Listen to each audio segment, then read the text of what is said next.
고백합시다. 예수님은 누구신가? 예수님은 누구신가? 우리 불러던 찬송가 96장처럼 예수님은 누구신가? 예수님이 누구냐? 우리가 아는 대로 예수는 그리스도시요 살아계신 하나님의 아들이시다. 여러분, 성경에 족보에 대한 이야기가 많이 나옵니다. 특별히 역대기서 같은 경우는 족보에 대한 이야기가 거의 9장, 10장 이르기까지 장황하게 기록되어 있죠. 따라서 성경을 접해서 읽다 보면 이처럼 누구는 누구를 낳고 마태복음은 보통 우리가 하향식 족보라고 말합니다. 왜냐하면 마태는 족보를 기록할 때 그 족보의 시작을 아브라함으로부터 시작해서 예수님에게까지 이렇게 기록하고 있죠. 그 반면에 누가는 족보를 예수님으로부터 시작해서 하나님으로까지 거슬러 올라가는 상향식 족보다라고 말합니다. 보통 우리가 마태복음의 주제를 왕으로 오신 예수라고 표현하죠. 누가복음의 주제어를 사람으로 오신 예수라고 표현합니다.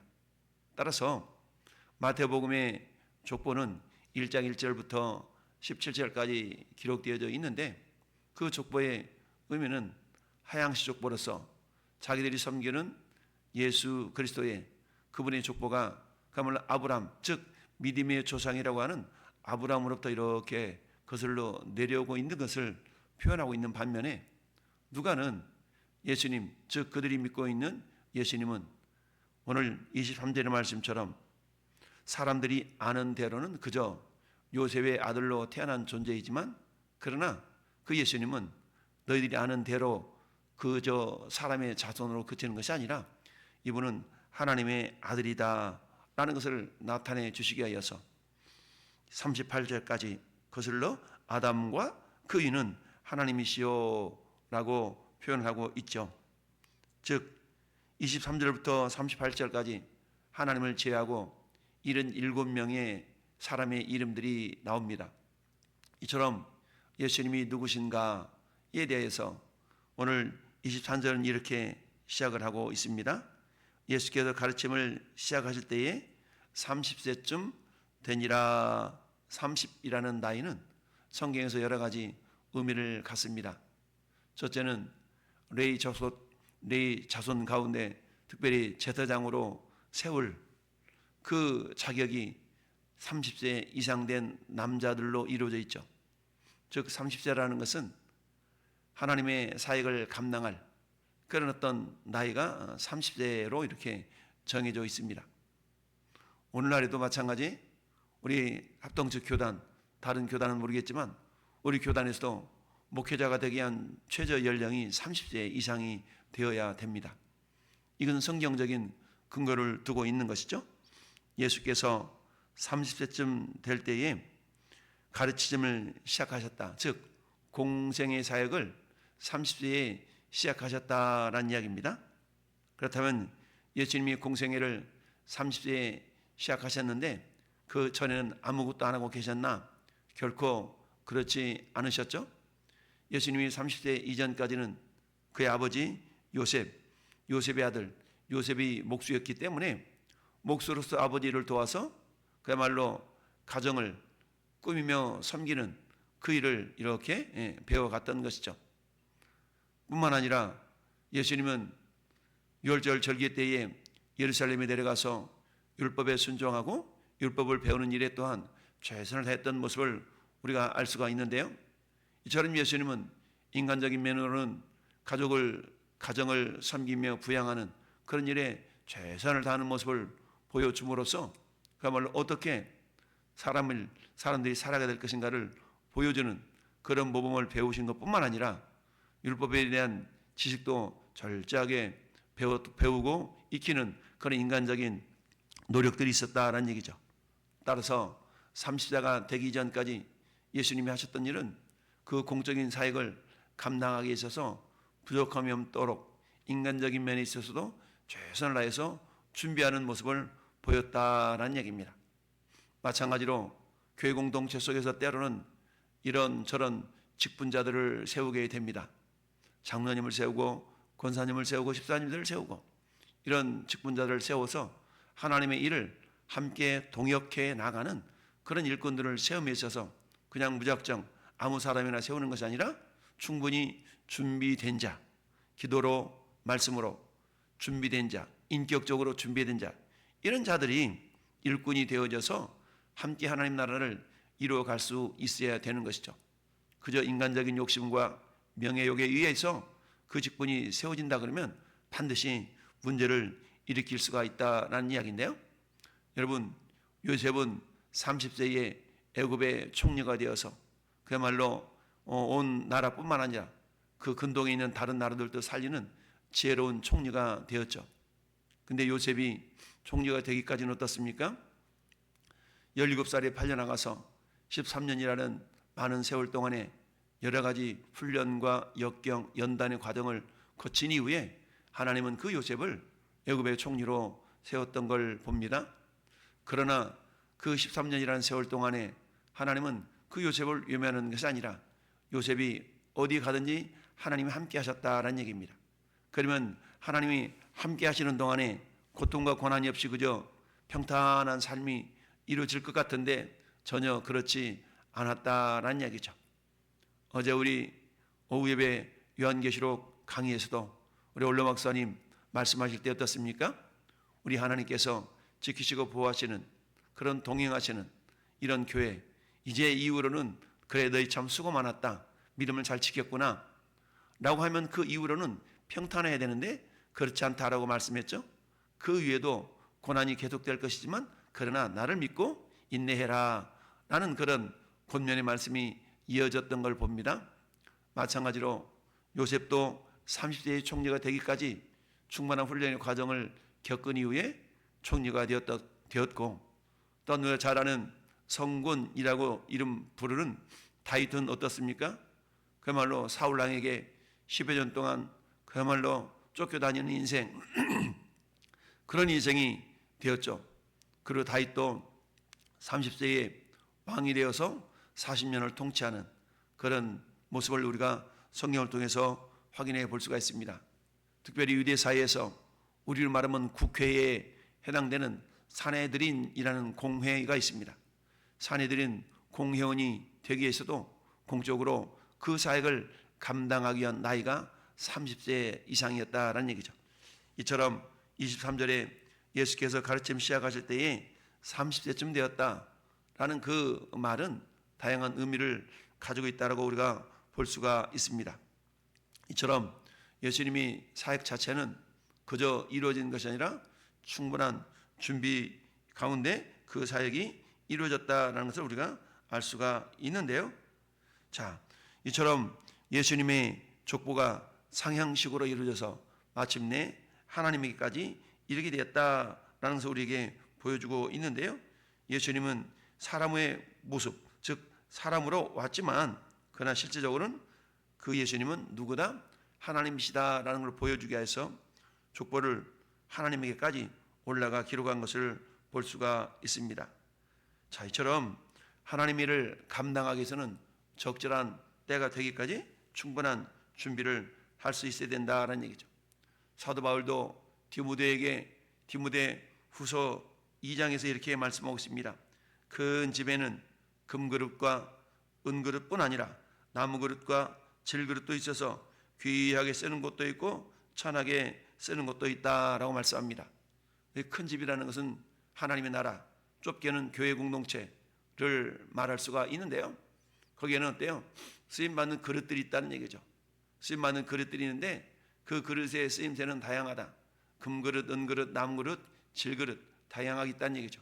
근데 그릇이 있다고 해서 무장척 쓰는 것이 아니라 21절은 그러므로 누구든지 이런 것에서 자기를 깨끗하게 하면 귀히 쓰이는 그릇이 된다라고 말씀합니다.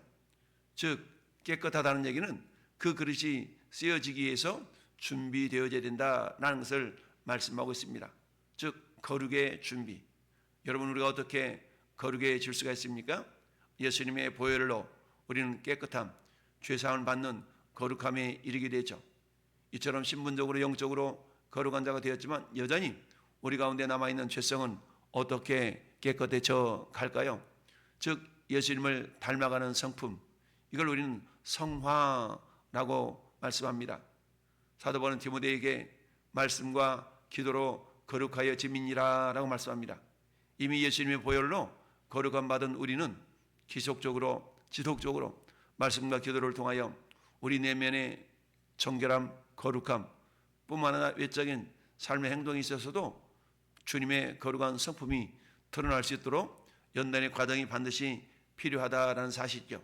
그럴 때 그가 비록 금그릇이 아니라 할지라도 은그릇이 아닌 나무그릇이나 질그릇이 된다 할지라도 주님께 귀하게 쓰임많은 그릇이 될 수가 있다는 얘기입니다. 아무리 금그릇이라 할지라도 그 그릇이 더럽다면 하나님은 그 그릇을 사용하지 않으신다라는 사실입니다. 그렇습니다. 이처럼 우리는 하나님 일을 하려는 그런 적절한 때가 이르기까지 우리는 충분한 준비의 과정이 필요하다라는 사실입니다. 그렇습니다. 뿐만 아니라 사람들이 아는 대로 23절은 그렇게 말씀하고 있죠. 사람들이 아는 대로 요셉의 아들이다. 그러니까 사람들은 뭐 어때요? 저 사람 그 목수의 아들이잖아. 그 예수님의 형제는 누구누구고 누구누구잖아 라고 말을 하고 있죠. 그렇지만 어때요? 사람들이 아는 대로는 그렇지만 실제로는 그렇지 않다라는 것을 나타내고자 이렇게 표현하고 있죠. 사람들이 아는 대로는 그렇지만 그러나 하나님이 아시는 바로는 그는 분명히 하나님의 아들이시지 라는 것을 표현해 주고 있습니다.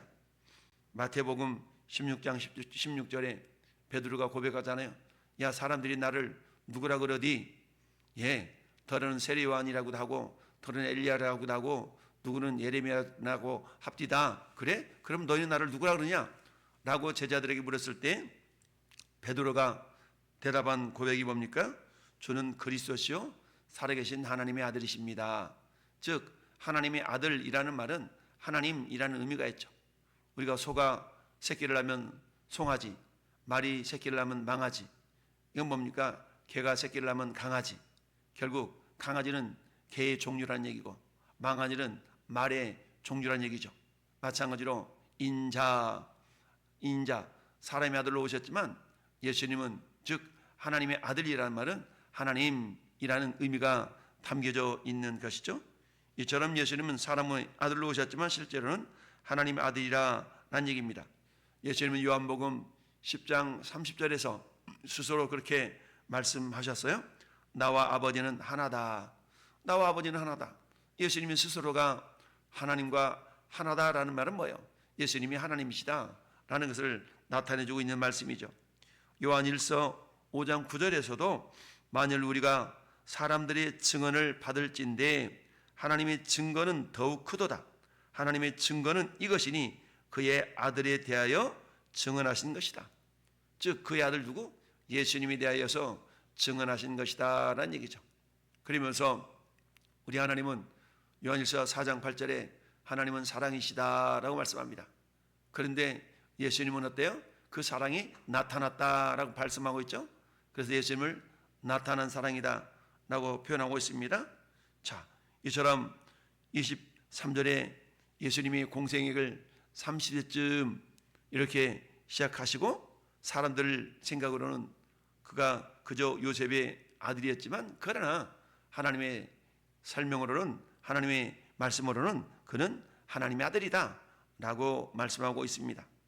뿐만 아니라 우리 32절 말씀을 같이 한번 다시 읽어볼까요? 32절 그 위는 이세요 그 위는 오벳이요 그 위는 보아스요 그 위는 살몬이요 그 위는 나손이요.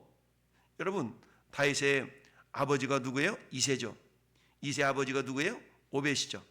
그리고 오벳의 아버지는 보아스인 것을 봅니다. 그렇습니다. 다윗의 할아버지 오벳은 어떻게 태어났습니까? 다윗의 할아버지 오벳은 보아스의 아들인데 보아스는 잘 아는 것처럼 저 모압 여인 룻과 결혼한 그런 이방인이죠. 그러니까 이 오벳은 이방인이었던 그 이 룻은 모압 여인 있잖아요. 모압 여인과 보아스 사이에서 태어난 사람이 오벳이에요. 그러니까 오벳은 어찌 보면 혼혈인인 것이죠. 혼혈인이에요. 근데 유대인들은 어때요? 나름대로 자기들의 혈통을 이어왔다고 그래요. 굉장히 자부심을 가지고 있는 그런 사람들이 유대인들이 있지 않습니까? 근데 실상은 예수님은 어떻게 오셨어요? 예수님은 혼혈로 이 땅에 오신 것이 된 셈이죠. 그래서 32절을 통해서 즉 다윗의 할아버지 오벳은 결국 저 모압 여인과 혼혈인으로 태어난 그런 어떤 혼혈의 후손이다라는 것을 알 수 있습니다. 이걸 통해 우리가 알 수 있는 것은 뭐냐? 그리스도는 만민의 구주로 이 땅에 오셨다라고 말씀하고 있습니다. 만민의 구주라는 얘기죠. 그러니까 예수님은 유대인들만의 구원자가 아니라, 메시아는 유대인들만을 위한 그런 메시아로 오신 것이 아니라, 메시아이신 예수님은 유대인들만을 위한 것이 아니라 만민을 구원하시는 만민의 구주가 되신다라는 사실입니다. 여러분, 로마서 1장 16절에 내가 복음을 부끄러워하지 아니하노니, 이 복음은 모든 믿는 자에게 구원을 주시는 하나님의 능력이다. 모든 믿는 자, 여기서 모든 믿는 자라는 것은 유대인만을 가르치는 것이 아니라 세상 말로 말하면 이방인들에게도 해당되는 것이죠. 이 말씀 때문에 전 여러분들도 혈통적으로 말한다면 우리는 유대인들과는 전혀 다른 이방인들이죠. 그럼에도 불구하고 구원이라는 것은 예수 그분이 나의 그리스도심을 믿고 고백하고 살아갈 때에 하나님의 자녀가 되는 그런 권세가 주어지게 되죠. 따라서 복음이라는 것은, 즉 그리스도는 유대인만의 구세주가 아니라 만민의 구주가 되신다라는 사실을 우리에게 보여주고 있습니다. 뿐만 아니라 여러분 34절을 같이 한번 읽어볼까요? 34절 보면 그 위는 야곱이요, 그 위는 이삭이요, 그 위는 아브라함이요, 그 위는 데라요, 그 위는 나홀이요 그랬죠. 여러분, 이것은 아브라함의 자손에 대한 모습이 나타나겠죠. 아브라함의 아버지는 누구예요? 데라죠. 데라. 여러분, 데라는 어떤 사람입니까? 데라는 여호수아 24장 2절 말씀에 이렇게 기록하고 있습니다. 아브라함의 아버지 나홀의 아버지 데라가 강 저쪽에서 거주하여 다른 신들을 섬겼으나 라고 말씀하고 있습니다. 즉 데라는 하나님을 섬겼던 사람이 아니에요. 다른 신들을 섬겼고 우상을 만들어 팔았던 우상장수였대요. 그러니까 아브라함은 그런 우상을 섬겼던 집안의 아들이었죠. 근데 하나님은 어때요? 그런 아브라함을 들어서 믿음의 조상을 삼으신 것이죠. 따라서 이것은 뭡니까? 아브라함이 잘나서가 아니라, 데라가 혈통이 좋아서가 아니라 전적인 하나님의 주권적인 그런 은혜로 말미암아 구원의 반열에 들어가게 되었다라는 얘기죠. 이 영적인 원리는 오늘날에도 크게 다를 바가 없습니다. 이 모습을 사도 바울은 에베소 교회를 향하여서 너희가 그 은혜를 인하여 믿음으로 말미암아 구원을 받았다라고 말씀하고 있죠.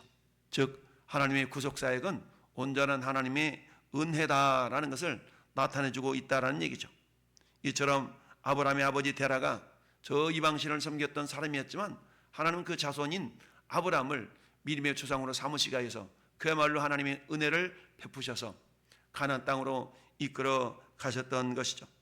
마지막 절 38절을 보니까 그 이는 하나님이요, 아담과 아담이는 하나님이요 라고 말씀하고 있습니다.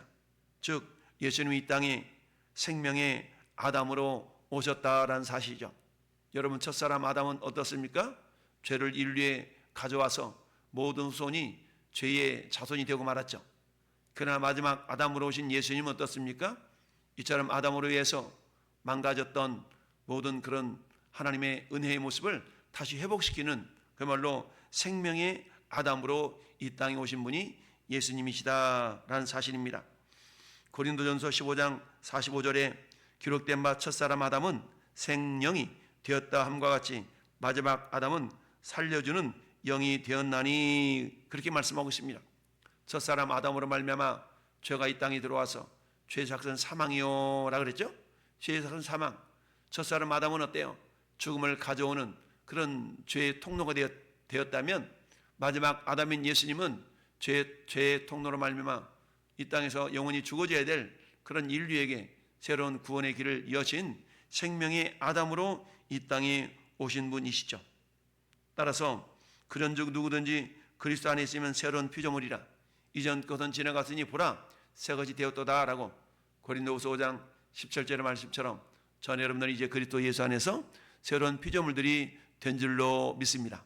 우리가 하나님이 언제 우리를 부르시든, 아니 지금 부름 받았든지 최선을 다해서 그분의 말씀을 신뢰하고 예수님이 이 땅에 생명의 아담으로 오신 우리의 구주님을 기억하고 그분과 오늘도 동행하여 생명을 흘려보내는 거룩한 주님의 자녀들이 될 수 있기를 예수님의 이름으로 축원합니다. 아멘.